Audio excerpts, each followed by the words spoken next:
My name is Terry. Standing in the lawyer's office, the silence is deafening. The words the entirety of the estate, property, liquid assets, investments, is to be transferred to her granddaughter, Terry, hang in the air, hitting me like a thunderbolt. Dad is shaking his head vehemently, insisting it's a mistake. Mom just stares blankly, and my brother looks at me as if seeing me for the first time. I remember the first time I realized my family didn't value my dreams. I grew up in a small town, in a family that was all about tradition and conformity. My dad, Mr. Thompson, is a hard-working but old-fashioned man. He believes in the old-school way of life and has always had high hopes for my younger brother, Jake. Mom, Mrs. Thompson, is a meek woman who always bows to Dad's decisions. I had worked so hard for my SATs. When I got my score, I was so proud. I rushed home, imagining at least a word of encouragement. But instead, Dad laughed at my score. "Save the money for your brother," he said, as if my efforts meant nothing. His words were like a cold knife, stabbing at my heart. Mom just watched me with that unreadable expression she always had when things didn't go as planned. I should have known then that her silence was more hurtful than Dad's words. Dad continued, "Your brother needs it more. He's got potential. You'll be fine anywhere." That word anywhere echoed in my head like an insult. But I didn't give up. I spent the next few weeks burning the midnight oil, rewriting my college essays over and over again, and carefully requesting recommendation letters.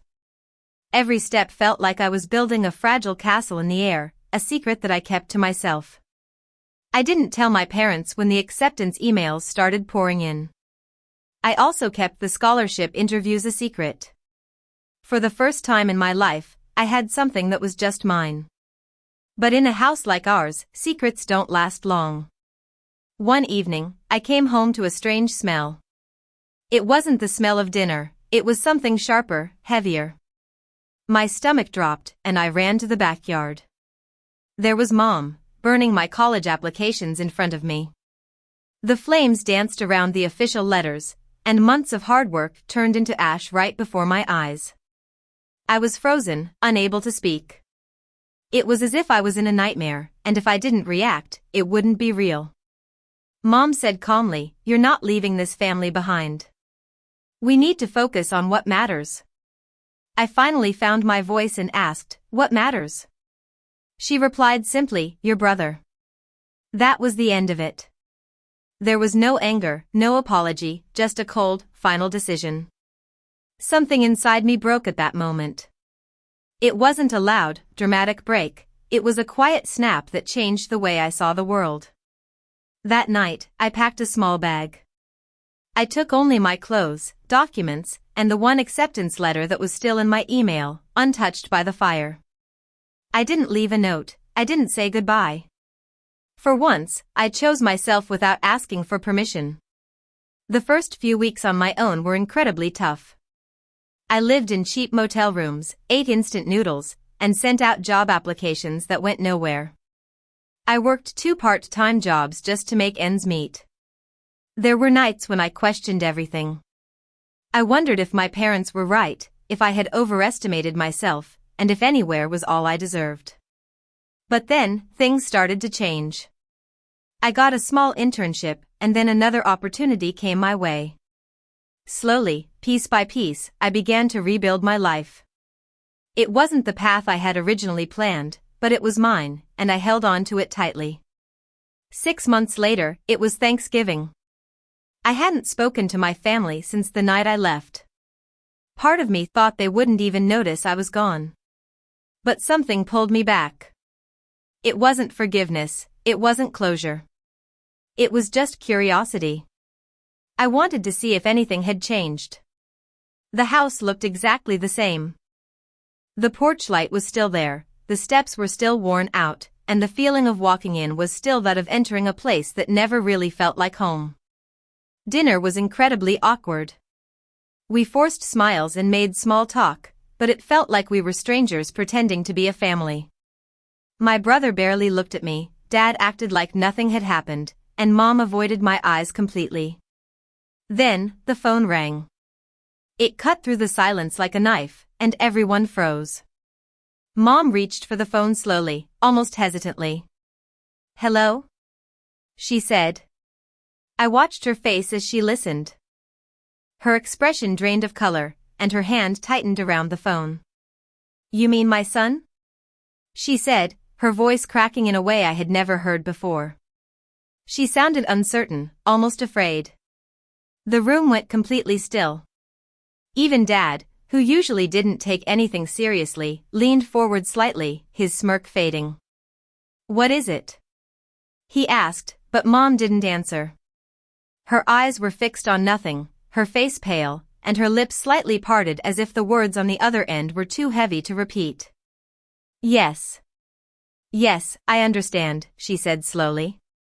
"We'll be there." She hung up the phone, but her hand stayed there, trembling slightly. "Well?" Dad snapped, impatience in his voice. "What was that about?" Mom swallowed hard and said, "It was a lawyer." The word lawyer shifted the air in the room instantly. "A lawyer? For what?" Dad repeated. Mom hesitated again, and for the first time, I saw a look of panic in her eyes. "It's about my mother," she said. "Grandma." I hadn't heard that name in months. After Grandma refused to financially support Jake's endless schemes, my parents made it clear that she was no longer part of our family. Dad's tone sharpened. "What about her?" Mom looked down at the table and then back up. "She passed away 2 weeks ago." The news hit me like a delayed shock. 2 weeks.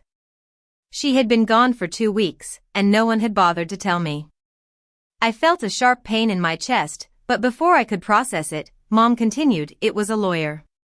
Then, the lawyer turned a page and announced that the entire estate, worth millions of dollars, including property, liquid assets, and investments, was to be transferred to me.